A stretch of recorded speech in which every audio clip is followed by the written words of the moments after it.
ప్రతి భారతీయుడు గౌరవంగా జీవించాలి, గౌరవంగా మరణించాలి. I want mercy killing.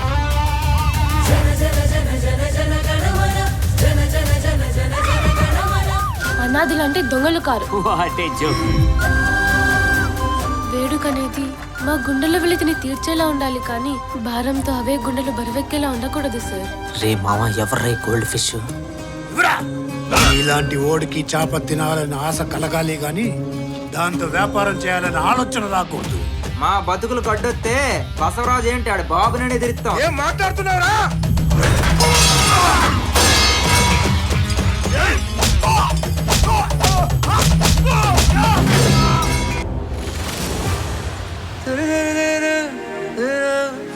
ఏంద్రే ప్రేమ ఎక్కువైనట్టుంది.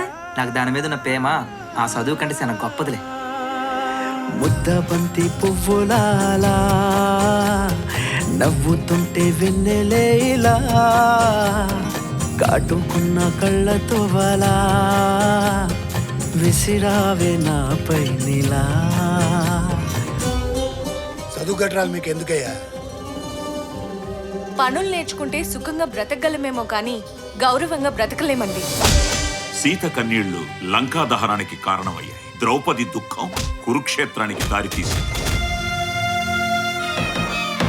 మీలాంటి అనామకుల చావు బతుకులు మా నిర్ణయాల మీదే ఆధారపడి ఉన్నాయి. వీలైతే అన్ని మతాలు తమ మత గ్రంథాలుగా మన భారత రాజ్యాంగాన్ని బోధించండి.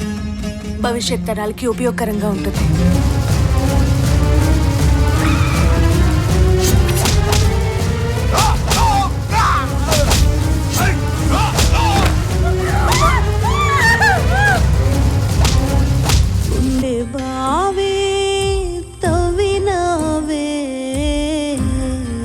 మానసిక క్షోభను అనుభవించే కంటే చచ్చిపోవడమే మేలనిపిస్తోంది సార్.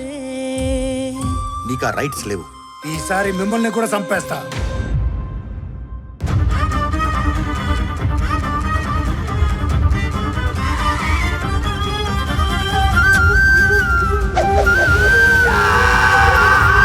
మేము కష్టపడి బతికే వాళ్ళేమో కానీ తప్పుడు పనులు చేసే వాళ్ళం కాదయ్యా. ఇంకేదైనా దాన్ని కాల్చి తింటారా? చంపితేనే పరువు ఉంటుందంటే